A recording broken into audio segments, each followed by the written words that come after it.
بسم اللہ الرحمن الرحیم۔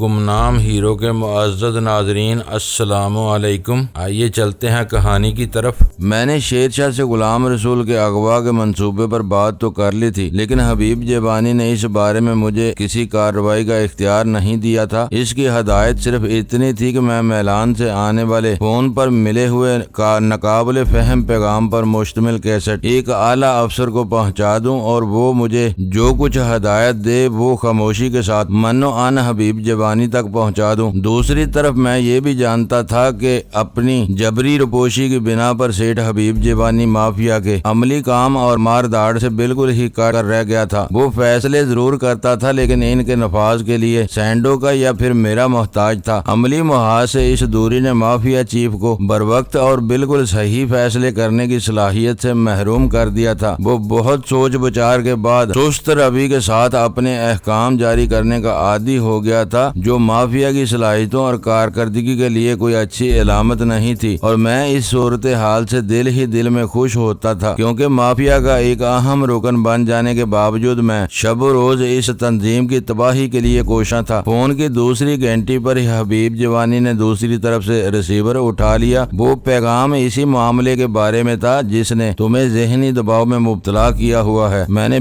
بلا کسی تمہید کے براہ راست اصل بات شروع کر دی۔ غلام رسول ریسیور میں اس کی تحیر زدہ آواز سے بے اعتباری جھلک رہی تھی۔ ہاں، وہ معاملہ شاید تمہاری توقع سے زیادہ اہم اور سنگین ہے، میں نے اسے بتایا۔ اس نے میری موجودگی میں ہی کیسٹ سن کر پرسوں صبح غلام رسول کو اغوا کر کے سرحد پر پہنچانے کا حکم دیا ہے۔ تمہارا دماغ تو نہیں چل گیا ہے؟ میرے کانوں میں اس کی اضطراری گراہٹ گونجی۔ اس کی بات سن کر مجھے بھی شبہ ہوا تھا کہ شاید میری سماعت میں خلل واقع ہو گیا ہے، لیکن حقیقت وہی ہے جو میں تم کو بتا چکا ہوں۔ تمہارے جانے کے بعد میں خالی نہیں بیٹھ رہا تھا۔ تمہیں معلوم ہے کہ غلام رسول آج کل کہاں ہے؟ اسی نے بتایا تھا کہ غلام رسول کراچی سینٹرل جیل کے خطرناک وارڈ میں بند ہے۔ تو کیا تم جیل توڑ کر اسے باہر نکالو گے؟ اس کی آواز پریشان اور وحشت زدہ ہو گئی۔ تمہیں اندازہ نہیں تھا کہ یہ کام بچوں کے کھیل نہیں ہے۔ مجھے خوب اندازہ تھا، لیکن تم نے مجھے صرف سننے اور کم بولنے کی ہدایت کی تھی۔ میں اس سے بحث تو نہیں کر سکتا تھا۔ میں نے اس کی پریشانی سے لطف اندوز ہوتے ہوئے کہا، تم ہمارے چیف ہو، چاہو تو اسے فون کر لو، وہ مجھے کچا چبا جائے گا۔ حبیب جیبانی بہت زیادہ پریشان ہو گیا تھا۔ اگر اس نے ہدایت جاری کر دی ہے تو یہ کام ہر حال میں ہو جانا چاہیے۔ شیڈول میں ذرا سی بھی تاخیر اس کے عطاب کا سبب بن سکتی ہے۔ میں نے اس پولیس افسر سے ملی ہوئی معلومات سرسری انداز میں چیف کے گوش گزار کر دی۔ یہ سب ٹھیک ہے، تمہیں ان کی نفری اور روٹ کے بارے میں بتا دیا گیا ہے، لیکن بڑے پورے شہر میں پولیس پارٹی پر حملہ کرنا کوئی کھیل نہیں ہے۔ شہروں میں ہونے والے پولیس مقابلوں میں حریف کو عموماً بھاری جانی نقصان اٹھانا پڑتا ہے۔ دیہی علاقوں میں پھر بھی ندی نالے جنگل اور کھڑی فصلیں پناہ فراہم کر دیتی ہیں۔ شہر کی کھلی سڑکوں پر پولیس والے اپنے مقابل پر آنے والوں کو ہلاک نہ کریں تو انہیں بے رحمی کے ساتھ بھون دیا جاتا ہے۔ تم مجھے اس طرح سمجھا رہے ہو جیسے میں نے ہی یہ مشورہ دیا ہو۔ لوگ خود پھولوں کی سیج پر بیٹھ کر دوسروں کو بھڑکتے ہوئے جہنم میں جھونک دیتے ہیں اور امید رکھتے ہیں کہ آگ ان کے جسموں کو کوئی گزند نہیں پہنچائے گی۔ اس کی بڑبڑاہٹ سے بیزار مترشہ تھی۔ تم اس خیال میں نہ رہنا کہ ہم ہاتھ پر ہاتھ دھرے بیٹھے رہے تو تمہاری چمڑی بچ جائے گی۔ ڈان 3 نے تمہیں اسی امید پر میرا نائب مقرر کیا تھا کہ تم مشکل حالات میں میرا ہاتھ بٹاتے رہو گے۔ مجھے معلوم تھا کہ اس نے اپنا بوجھ تم پر ڈال دیا ہے تو تم توق میرے گلے میں ڈال دو گے، اس لیے میں نے فوراً ہی اس معاملے پر ذہنی ورزش شروع کر دی تھی۔ کیا سوچا ہے تم نے؟ بکتے کیوں نہیں ہو؟ اس کی جلائی ہوئی اضطراری آواز ابھری۔ میں نے شیر شاہ کے ساتھ طے کیا ہوا منصوبہ اختصار کے ساتھ اسے سناتے ہوئے کہا، یہ سارا کام شیر شاہ اور اس کے ساتھی سر انجام دیں گے۔ اگر کوئی خلاف توقع واقعہ رونما ہوا تو پرسوں وہ لوگ کامیاب و کامران لوٹیں گے۔ میں قرب و جوار میں موجود ان کی دیکھ بھال کرتا رہوں گا تاکہ انہیں حوصلہ رہے۔ موجودہ حالات میں اس سے بہتر منصوبہ بنانا ناممکن ہے۔ اس کی آواز سے اطمینان جھلک رہا تھا۔ یہ تمہارے لیے اپنے اوپر والوں پر اپنی اہلیت ثابت کرنے کا بہترین موقع ہے جسے ضائع نہیں ہونا چاہیے۔ تم جن لوگوں کی بات کر رہے ہو وہ تمہارے اوپر والے ہیں۔ میرے اوپر تو بس تم ہی تم ہو اور تمہیں میں ہر اعتبار سے خوش کرنے میں کامیاب ہو چکا ہوں۔ بڑے معاملات پر ہر ایک نگاہ رکھتا ہے اور ایک ایک آدمی کی کارکردگی کا تجزیہ کیا جاتا ہے۔ سچ بات یہ ہے کہ اگر ہمارے درمیان میں سینیارٹی کا تصور راسخ نہ ہوتا تو ایک دن تم میرے لیے مصیبت بن سکتے تھے۔ اطمینان کی بات یہ ہے کہ میرے اوپر باہر سے کوئی آدمی تو لایا جا سکتا ہے لیکن میرے کسی ماتحت کو میرے اوپر نہیں کیا جا سکتا۔ تم آسمان کے تارے بھی توڑ لاؤ تو تم تمام تر ذمہ داری اور تحسین کے باوجود میرے ہی چارج میں رہو گے۔ اچھے نیک نام ماتحتوں والے یونٹوں کے سربراہ قابل تعظیم سمجھے جاتے ہیں۔ میں بھی ضرورت سے زیادہ تیز دوڑنے کا قائل نہیں ہوں۔ کوشش کرنے والے عموماً منہ کے بل گر کر خود کو لہولہان کر بیٹھتے ہیں، جبکہ مجھے اپنے دانت بہت عزیز ہیں۔ تم نے اس وقت فون کیا تھا، شاید اس نے چونک کر مجھ سے سوال کیا تھا۔ وقت کم تھا اس لیے پیغام تم تک پہنچانا ضروری تھا۔ اب تم یہ کام مجھے سونپ دینے کا ارادہ کر چکے ہو تو میں پرسوں صبح کے اپنی تیاریاں شروع کرنا چاہتا ہوں۔ میری طرف سے تمہیں پوری اجازت ہے۔ اس کی مخلص آواز ابھری۔ آج شام طلاتم خان کی میزبانی تم کر ہی لوگے؟ میں نے ذمہ داری پوری کرانے کی نیت سے پوچھا۔ 2 دنوں آج شیراٹن میں میرے مہمان ہوں گے، تم ان کی طرف سے بے فکر ہو اپنی تیاریاں کرو۔ اور ہاں یہ تو بتاؤ کہ جلد از جلد سرحد پار لے جانے کے بارے میں تم نے کیا سوچا ہے؟ فی الحال میری پوری توجہ اس کی رہائی پر مرکوز ہے۔ ایک کام نبٹ جائے تو دوسرے مرحلے کے بارے میں بھی کوئی نہ کوئی حل نکل ہی آئے گا۔ میں نے بے پرواہی سے کہا، میں سبک رفتار گھوڑے کو ایڑ لگانے کا قائل نہیں ہوں۔ فکر نہ کرو، تمہاری طرف سے اجازت مل جانے کے بعد اب کوئی پہلو نظر انداز نہیں کروں گا۔ میں نے کہا، پوزیشن سامنے ہونے کے بعد کام کرنے میں آسانی ہو جاتی ہے۔ میرا خیال ہے کہ سینڈو کی موجودگی میں کوئی نہ کوئی ایسی بات تھی جس کی وجہ سے میں تمہاری طرف سے خدشات میں مبتلا تھا، لیکن اب حیرتناک طور پر تمہاری ہر بات پر یقین کرنے کو دل چاہتا ہے۔ یہ تمہاری قدردانی ہے، ورنہ میں کیا ہوں یہ میں اچھی طرح جانتا ہوں۔ میں نے اس احمق کی خوش فہمی پر دل ہی دل میں ہنستے ہوئے جواب دیا، گوڑ میں ملا ہوا ہیرا بے وقت پتھر ہوتا ہے، اس کی صحیح قدر جوہری ہی جانتا ہے۔ اس وقت وہ میری غیر معمولی عزت افزائی پر تلا ہوا تھا۔ میرا خیال ہے کہ سینڈو کے بغیر ہم ایک دوسرے کو زیادہ بہتر طریقے پر سمجھ سکیں گے۔ وہ میرا پرانا ساتھی بلکہ ایک طرح سے اتالیق تھا اور میں بھی اسے منہ لگانے کا عادی ہو گیا تھا۔ اس نے میرے سامنے کبھی تمہاری غیبت یا برائی نہیں کی، لیکن وہ غیر محسوس طریقے پر مجھے تم سے دور لے جا رہا تھا۔ پھر تو یہ بھی ممکن ہے کہ تم نے خود ہی اپنے گلے سے وہ توق اتار پھینکا ہو۔ میں نے ہنستے ہوئے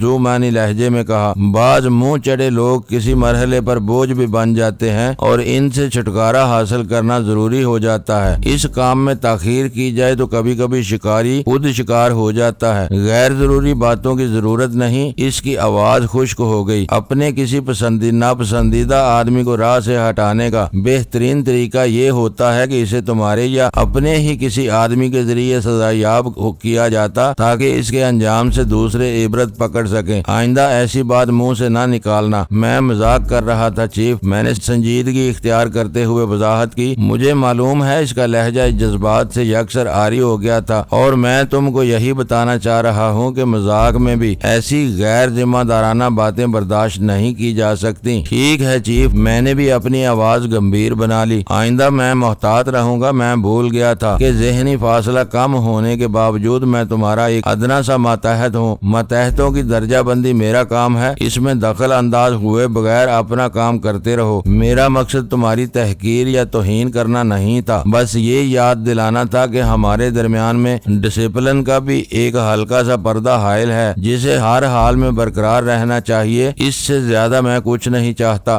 گوڑا کریک کے واقعات نے پورے شہر میں تہلکہ مچا دیا تھا۔ انتظامیہ لرزہ بر اندام تھی کہ اس کی ناک کے نیچے ایسی ہولناک سازش پروان چڑھتی رہی اور اسے بنک بھی نہیں مل سکی۔ میرا اور ویرا کا کردار پس پردہ تھا۔ اپنی ناگزیر مجبوریوں کی وجہ سے ہم دونوں میں سے کوئی بھی سامنے آنے کا خطرہ مول نہیں لے سکتا تھا۔ یہی معاملہ اسپیشل ٹاسک فورس اور اول خان کے ساتھ تھا۔ اسپیشل ٹاسک فورس ایک قطعاً غیر سرکاری خود مختار اور باصلاحیت اصطلاح میں زیر زمین تنظیم تھی جس کے معاملات سے حکومت کو کوئی سروکار نہیں تھا۔ اس دعوے کی صداقت کے بارے میں بہت کم لوگ جانتے تھے، جبکہ میں بذات خود ایس ٹی ایف STF اور سرکاری ایجنسیوں کے درمیان گہرے اور قریبی تعاون کا مشاہدہ کر چکا تھا۔ ان گنجلک پیچیدگیوں کی وجہ سے خبروں میں STF کا ذکر تھا اور نہ ہی اول خان کا نام آ سکا تھا۔ مہلک ہتھیاروں، گولہ بارود اور حساس ترین مواصلاتی آلات پر مشتمل اس بڑی کھیپ کے بارے میں عوام کو یہ باور کرانا ناممکن تھا کہ مجرموں نے الحدید کے لنگر انداز ہوتے ہی اپنے ضمیر کی آواز پر لبیک کہتے ہوئے از خود وہ غیر قانونی کھیپ حکام کے حوالے کر دی۔ اس بڑے آپریشن کی کامیابی کا سہرا کسی نہ کسی فرد یا تنظیم یا ادارے کے سر باندھنا ضروری تھا، اس لیے گھوڑا کریک میں پیش آنے والے جملہ واقعات کو بحریہ کی کاوشوں کا نتیجہ قرار دے دیا گیا، لیکن اسی کے ساتھ خبروں میں اس بات کو کافی اچھالا گیا تھا کہ ہتھیاروں کی اس بڑی کھیپ پر کامیاب چھاپے کی بنیاد ایرانی سیکرٹ سروس نے رکھی تھی، جس نے آبنائے ہرمز کی بحری گزرگاہ پر واقع نیم آباد جزیرے ابو موسیٰ مبارک کے ساحل پر الحدید کی دن بہ دن گھٹتی ہوئی بلندی کو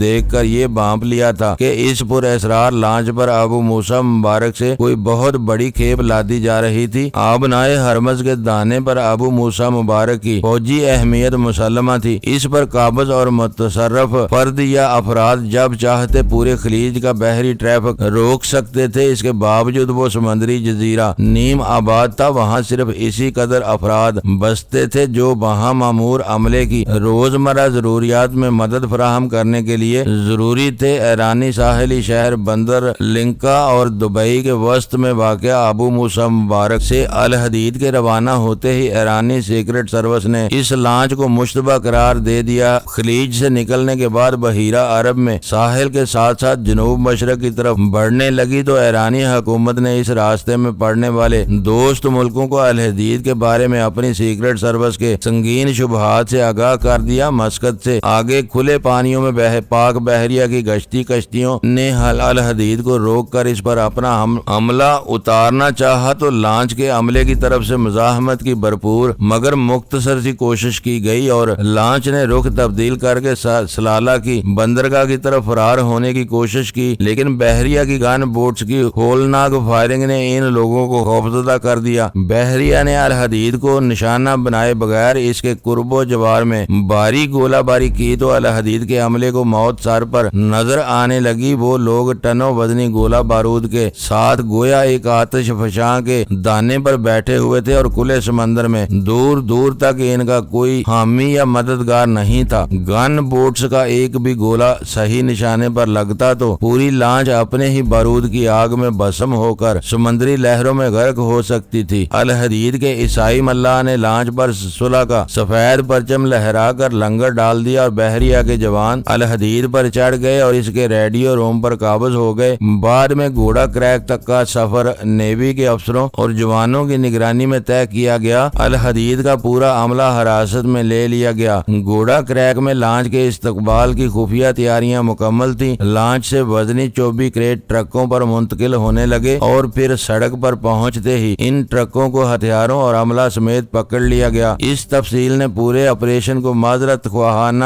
بنا دیا تھا۔ مجھے یوں محسوس ہو رہا تھا جیسے ان وضاحتوں کے ذریعے کسی نادیدہ طاقت کو یہ باور کرانے کی کوشش کی گئی تھی کہ ایرانی سیکرٹ سروس کی بروقت مخبری کی وجہ سے مجبوراً کھلے سمندر میں الحدید کو روکا گیا۔ اگر ایرانیوں کی طرف سے اتنا زور نہ دیا جاتا تو الحدید پاکستانی سواحل سے دور رہتے ہوئے کہیں بھی جا سکتی تھی۔ لانچ کو گرفتاری کے بعد یہ ضروری ہو گیا تھا کہ اس کا سفر پروگرام کے مطابق جاری رکھا جاتا۔ الحدید گھوڑا کریک پہنچی تو اس کی بدقسمتی اس کا سایہ ان بد نصیب مزدوروں اور کولیوں کو بھی لے ڈوبا جنہوں نے بھاری معاوضوں کے لالچ میں اپنی وہ رات وہاں کالی کی تھی اور خلاصیوں وغیرہ کی تعداد 150 سے 200 کے درمیان ظاہر کی گئی تھی۔ عام حالات کے لیے وہ ایک بہت بڑا اور کامیاب آپریشن تھا۔ خبروں میں اس گناؤنے جرم کی ساری ذمہ داری قاسم پر ڈالی گئی تھی جو اپنے درآمدی کاروبار کے گھپلوں کی وجہ سے بلیک میل کیا گیا تھا۔ خبر کی وہ جزیات عام قاری محسوس نہیں کر سکا تھا جو عینی شاہد ہونے کی وجہ سے میری نگاہوں میں آ گئی تھی۔ میں جانتا تھا کہ اس معاملے میں قاسم بھائی کو قربانی کا بکرا بنایا گیا تھا، ورنہ اصل مفادات ہیری کسنجر اور اس کے ملک کے تھے۔ ہیری نے براہ راست جمی لائٹ کا تعاون حاصل کر کے اپنی دانشت میں ایسا بندوبست کیا تھا کہ ہتھیاروں کی وہ باری کھیپ پکڑی ہی ہی نہیں جانی چاہیے تھی۔ یہی وجہ تھی کہ ہیری نے پورے اطمینان کے ساتھ ویرا کو ایک محافظ کی نگرانی میں گھوڑا کریک جانے دیا تھا۔ اگر اسے اپنی مہم کی ناکامی کا ذرا بھی خدشہ ہوتا تو وہ ہتھیار ٹھکانے لگانے سے پہلے ویرا کو قونصلیٹ کے اقامتی حصے سے کبھی باہر نکالنے کی اجازت نہ دیتا۔ ان لوگوں نے جائے واردات پر اپنی کار کی موجودگی سے دامن صاف بچا لیا تھا۔ ہیری کسنجر کے بیان کے مطابق اس کا قونصلیٹ نے صبح سویرے ہی اپنے ایک ملازم کی کار سمیت گمشدگی کی رپورٹ درج کرا دی تھی، اس لیے محافظگی گھوڑا کریک پر موجودگی کو اس کا ذاتی فعل قرار دیا گیا تھا اور اس پر دوہری فرد جرم عائد کی گئی تھی۔ قدرے تاخیر سے آنے والے اخبارات میں ابتدا سے کہیں زیادہ مواد موجود تھا اور میرا اندازہ تھا کہ الحدید کو ہتھیاروں کی ساخت اور اس کے گرفتار شدہ عملے کے قید نے اس پورے قصے میں امریکی مفادات کا راز فاش کر دیا تھا۔ ویسے بھی میری اور اول خان کے ذریعے یہ خبریں اعلی حکام تک پہنچ چکی تھیں کہ اسمگلنگ کے اس منصوبے کو ایک غیر ملکی قونصلیٹ کی سرپرستی حاصل تھی۔ کہا جاتا ہے کہ زبردست کی دوستی اچھی ہوتی ہے نہ دشمنی۔ یہ چھننے لگے تو زبردست اپنے حلیفوں کے کندھوں پر سوار ہو جاتے ہیں اور یہی دوستی دشمنی میں بدل جائے تو ایسے نقصان لگاتا ہے کہ چھٹی کا دودھ یاد دلا دیتا ہے۔ وہ مارتا ہے تو پانی بھی دیتا ہے، نہ فریاد کرنے کی اجازت دیتا ہے۔ اس امر سے قطع نظر ہیری کسنجر کا ملک پاکستان کا دوست تھا یا دشمن، یہ ایک حقیقت تھی کہ اسے ایک بڑی اور ناقابل شکست طاقت کا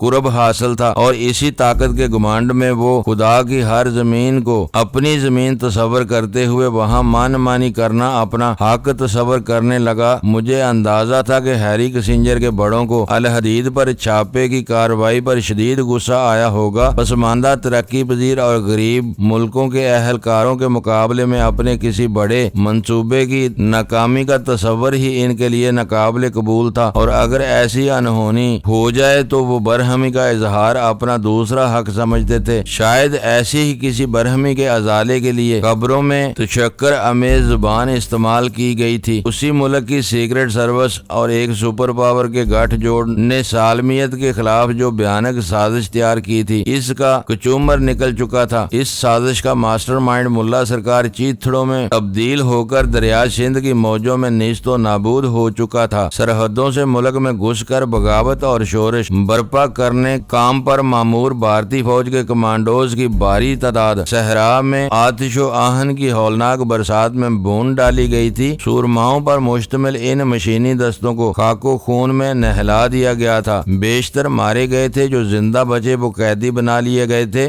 دونوں محاذوں پر دندان شکن شکست کے بعد گھوڑا کریک کے ویران ساحل پر ان سازشیوں کے تابوت میں آخری کیل ٹھونک دی گئی تھی۔ اصل سلامتی کے اہم معاملات تھے جن میں نے کبھی دانستہ دلچسپی نہیں لی تھی۔ میں کوئی مسلح نہیں تھا جو اپنے جگر سے لگائے رکھتا۔ میرا اصل مشن شی اور ہیروین کے فروغ کے خلاف تھا، لیکن بدقسمتی سے موت کے وہی سوداگر ہر سازش کے سرخیل بنے ہوئے تھے۔ شی پاکستان میں ہیروین کے فروغ کی ذمہ دار تھی، وہی ملا سرکار کو غیر قانونی ہتھیار فراہم کر کے صوبے میں بغاوت برپا کرانے کے منصوبے پر کام کر رہی تھی۔ اسی کے وعدوں کی روشنی میں ملا سرکار اپنے ملک کے چیدہ فوجیوں کو گدرا کی سرحد پر لے آیا تھا اور پھر ہیری کسنجر کے اما پر شی کے سربراہ جمی لائٹ نے ہی مہلک ہتھیاروں سے لدی ہوئی لانچ گھوڑا کریک بھجوانے کا بندوبست کیا تھا۔ ان تمام واقعات میں موت کے سوداگروں کا کردار اس قدر ممتاز اور حاوی تھا کہ میں اپنا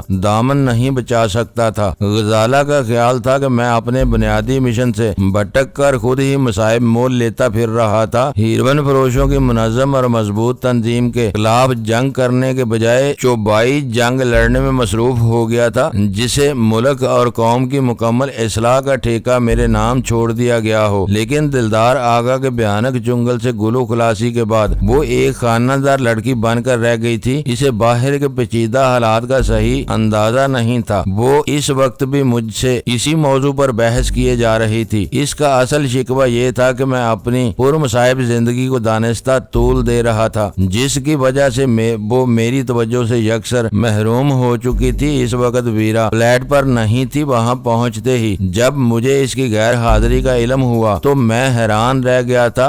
ہم نے یہ طے کر لیا تھا کہ جب تک ہیری کسنجر اور اور اس کے گرگوں سے لاحق خطرات کا مکمل سدباب نہیں کر لیا جاتا ویرا فلیٹ سے باہر قدم نہیں نکالے گی، لیکن اس نے پہلے ہی دن اس ہدایت کو نظر انداز کر دیا تھا۔ غزالہ نے بتایا کہ ویرا کو اچانک ہی کوئی اہم بات یاد آ گئی تھی جس کی وجہ سے وہ باہر جانے کے لیے بے چین ہو گئی۔ ان دونوں نے ویرا کو لاکھ سمجھانا چاہا، سلطان شاہ نے اپنی خدمات پیش کی، لیکن وہ خود باہر جانے پر بضد رہی۔ آخر کار باہمی مشورے کے بعد سلطان شاہ نے اسے بازار سے ایک تیار برقع لا دیا جو ویرا کے لیے ایک عجوبہ سے کم نہیں تھا۔ مقامی موسم اور اپنے جذبہ خود نمائی کی تسکین کے لیے وہ لباس کے معاملے میں حتی الامکان اختصار سے کام لیتی تھی، اس لیے سر سے پیر تک جسم کو ڈھانپ لینے والا برقع اس کے لیے الجھن کا باعث بن گیا۔ لیکن فلیٹ ہی میں کچھ دیر کی مشق اور غزالہ کی ہدایت کے بعد اس نے محسوس کیا کہ وہ برقع پہن کر کسی کی نظروں میں آئے بغیر باہر جا سکتی ہے۔ یہ اطمینان ہونے کے بعد وہ ان دونوں کو کچھ بتائے بغیر فلیٹ سے نکل کھڑی ہوئی تھی۔ ویرا کی موجودگی میں غزالہ مجھ سے اپنے دل کی بات نہیں کرتی تھی، عموماً گریز ہی کرتی تھی۔ اس کا خیال تھا کہ میری اور اس کی محاذ آرائی سے ویرا بہت زیادہ لطف اندوز ہوتی ہے، جبکہ وہ اسے ایسا کوئی موقع فراہم نہیں کرنا چاہتی تھی۔ اس وقت ویرا باہر گئی ہوئی تھی۔ سلطان شاہ سارے اخبارات سمیٹ کر عالمانہ انداز میں ڈرائنگ روم میں جم کر بیٹھ گیا تھا، اس لیے غزالہ کو اپنے دل کی بڑاس نکالنے کا سنہرا موقع میسر آ گیا تھا۔ واقعات تیزی کے ساتھ سمٹ رہے ہیں۔ میں نے اسے سمجھانے کی کوشش کرتے ہوئے کہا، پاکستان میں شیعہ کا وجود عملاً ختم ہو چکا ہے۔ ایک طرف انہوں نے ہیروین کی مقامی پیداوار اور کھپت کے بارے میں اپنے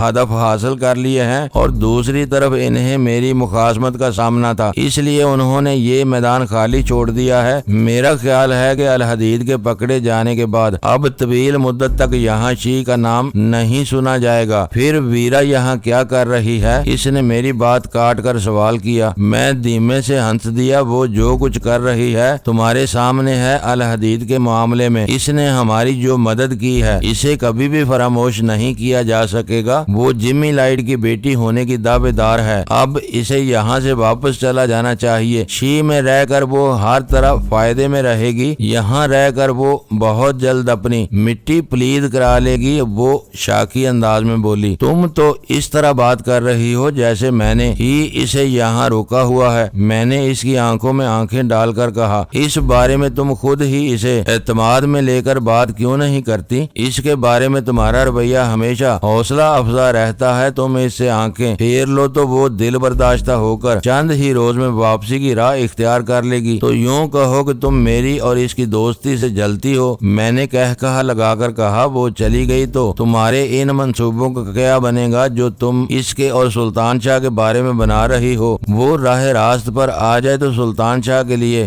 بہت اچھی اور سگڑ بیوی ثابت ہو سکتی ہے۔ وہ مان بھی جائے تو سلطان شاہ قابو میں نہیں آئے گا۔ وہ مایوسانہ لہجے میں بولی۔ وہ ویرا سے شادی کا ذکر آتے ہی بری طرح بدک گیا تھا۔ اس نے غصیلے انداز میں پٹھانوں کے رسم و رواج پر جو تقریر کی، اس کے بعد میں اس کی طرف سے مایوس ہو چکی ہوں۔ اس کی دانست میں عورت سمندر کی سطح پر تیرتے ہوئے ایک نازک سے بلبلے کی طرح ہوتی ہے جو ذرا سی ٹھیس لگنے پر فنا ہو جاتا ہے۔ ٹھوکر کھانے کے بعد وہ سب کچھ بن سکتی ہے مگر عورت نہیں سمجھی جا سکتی۔ پھر ویرا بہت منہ پھٹ ہے۔ وہ خود بتاتی رہتی ہے کہ اس نے خلوت اور جلوت میں مردوں کو کس بے رحمی سے روند کر اپنی کامیابی کی راہیں استوار کی ہیں۔ اس کے اعترافات سننے کے بعد کوئی شریف آدمی اس پر اعتبار نہیں کر سکتا۔ اچھا ہوا کہ تمہاری یہ خوش فہمی بھی جلد ہی دور ہو گئی، ورنہ حجلہ عروسی ہی میں ان دونوں میں سے ایک ہاتھوں کسی دوسرے کا خون ہو جاتا جس کا بوجھ تمہاری گردن پر ہوتا۔ وہ میرے خیالات سے باخبر نہیں تھی۔ میں یہ جاننا چاہتی ہوں کہ اسے کس چیز نے یہاں روکا ہوا ہے۔ یہاں شی اور اس کے مفادات ختم ہو چکے ہیں تو اب اسے یورپ چلا جانا چاہیے جہاں اس کی زیادہ ضرورت ہے۔ اس بارے میں تم ایسی کوئی بات منہ سے نہ نکالنا جس سے وہ یہ نتیجہ اخذ کر لے کہ اپنا کام نکال لینے کے بعد ہم اسے بوجھ سمجھ رہے ہیں۔ میں نے سنجیدگی اختیار کرتے ہوئے کہا، اگر وہ تمہارا ذہن پر اسی قدر بوجھ بن گئی ہے تو میں خود موقع محل دیکھ کر اسے ٹٹولنے کی کوشش کروں گا۔ آج کل وہ اداس اور اکیلی ہے۔ سلطان شاہ ڈرائنگ روم سے باہر نکلتے ہوئے چہکا، وہ تو دل سے چاہتی ہے کہ کوئی مرد اسے ٹٹولنے کی کوشش کرے۔ ہو سکتا ہے کہ آج وہ اسی شوق میں باہر نکلی ہو، شاید اس نے میرا آخری فقرہ سن لیا تھا۔ فضول باتیں نہ کرو، میں نے اس پر آنکھیں نکالتے ہوئے کہا۔ تمہیں یہ لحاظ بھی نہیں رہا کہ میں اکیلا نہیں بلکہ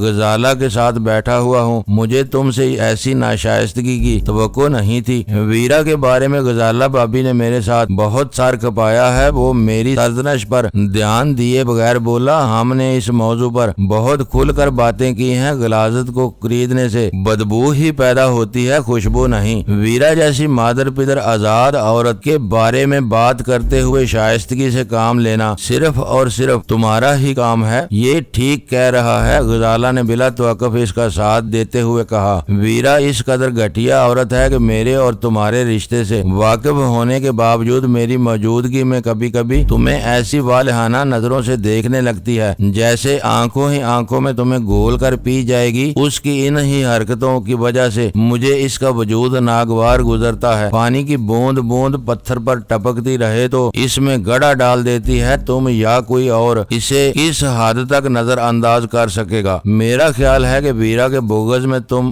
دونوں نے میرے خلاف محاذ بنا لیا ہے، لہٰذا میں اس بحث سے دستبردار ہوتا ہوں۔ ویرا کو بگانے کے لیے تم لوگ جو چاہو کر سکتے ہو، مجھے کوئی افسوس نہیں ہوگا۔ تم برا مان گئے؟ سلطان شاہ بوجھل آواز میں بولا۔ پتہ نہیں اس کے بارے میں اتنے حساس کیوں ہو؟ وہ بہت سماپ فطرت انسان ہے، اس پر کسی بھی وقت بھروسہ نہیں کیا جا سکتا۔ صبح مجھے مرنے مارنے پر تلی ہوئی تھی، تھوڑی دیر بعد غصے کا بھوت اتر گیا، ہمارے ساتھ تصویریں بنانے میں مصروف ہو گئی۔ اس کا بدلا ہوا موڈ دیکھ کر کوئی اندازہ نہیں لگا سکتا تھا کہ صبح وہ کسی چڑیل کی طرح لڑتی رہی ہوگی۔ تصویروں کے ذکر پر میں چونک پڑا۔ کیسی تصویریں؟ کیمرہ کہاں ہے؟ کیمرہ ویرا کا ہی تھا، سلطان شاہ نے میری حیرت پر توجہ دیے بغیر سرسری انداز میں کہا۔ اس نے ہم دونوں کی اکٹھی اور الگ الگ کئی تصویریں اتاری، پھر کیمرہ مجھے تھما دیا۔ میں نے غزالہ کے بیگ میں اس کی تصاویر بنا کر پورا رول ختم کر دیا۔ ایسا معلوم ہو رہا تھا کہ صبح کے واقعات کو ایک دوسرے سے فراموش کر بیٹھی ہو۔ خاص طور پر میری تصاویر پر اس نے بہت محنت کی تھی۔ وہ مسکراتے ہوئے بولی۔ اب وہ فلم رول اور کیمرہ کہاں ہے؟ میں نے باری باری دونوں کو گھورتے ہوئے پوچھا۔ اسی کے کمرے میں ہوگا، غزالہ لہرا کر بولی۔ اس بارے میں پریشان کیوں ہو رہے ہو؟ میں ایک گہرا سانس لے کر رہ گیا۔ اپنے ذہن میں سر ابھارنے والے موہوم سے خدشات کو زبان دے کر میں خود کو ان کے مزید عتاب کا نشانہ نہیں بنوانا چاہتا تھا، اس لیے مضبوطی کے ساتھ اپنی زبان بند کر لی۔ غزالہ سمجھی کہ میں نے اس کے اعتراض کا وزن تسلیم کرتے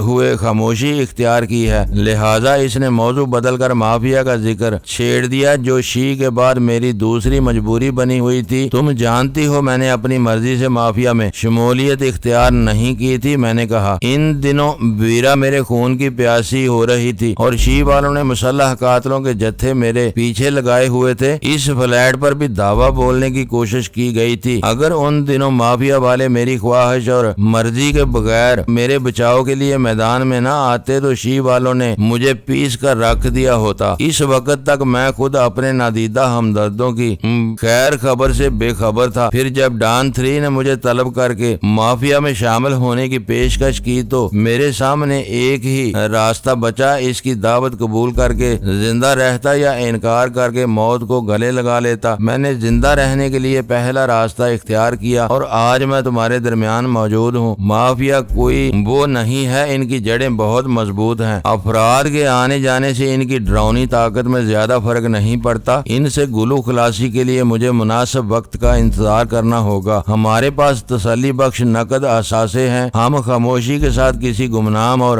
دور افتادہ ملک میں ہجرت کر کے پرسکون سے اپنی زندگی گزار سکتے ہیں۔ ہمیں اس عذاب سے نکلنے کے لیے جلد ہی کچھ کرنا ہوگا۔ تم نہیں جانتی غزالہ، میں نے پہلو بدل کر مضطربانہ لہجے میں کہا، یہ کام اس طرح نہیں ہو سکتا۔ کیوں نہیں ہو سکتا؟ غزالہ برہم ہو گئی۔ اس دنیا میں ہم دونوں کا ایک دوسرے کے علاوہ اور کون ہے؟ میں اپنی ماں باپ اور بھائی کو کھو دینے کے بعد بالکل تنہا ہوں۔ تمہارا بھی کوئی رشتہ دار نظر نہیں آتا۔ لے دے کر جہانگیر اور سلطان شاہ نظر آتے ہیں، وقتی بدمزگیوں سے قطع نظر جہانگیر اپنے بال بچوں اور کاروبار میں مگن ہے۔ تمہیں اس کی ضرورت ہو تو ہو، اسے تمہاری کوئی ضرورت نہیں۔ رہا سلطان شاہ تو اسے ہم اپنے ساتھ لے جائیں گے۔ تمہاری یہ سب باتیں درست ہیں، لیکن مافیا میں حلف شکنی ناقابل معافی جرم ہے جس کی سزا صرف اور صرف موت ہے۔ اندر کے رازوں کو دوسروں پر ظاہر کر دینا اور بغاوت دونوں اسی زمرے میں آتے ہیں۔ کسی باغی کے زندہ بچ نکلنے کو مافیا کے بڑے اپنے لیے ایک گندی گالی تصور کرتے ہیں۔ مافیا کی تاریخ ہے کہ اس سے انحراف کرنے والا 7 پردوں میں بھی سزا سے نہیں بچ سکا۔ وعدہ معاف گواہ بننے والوں کو بھاری پہروں کے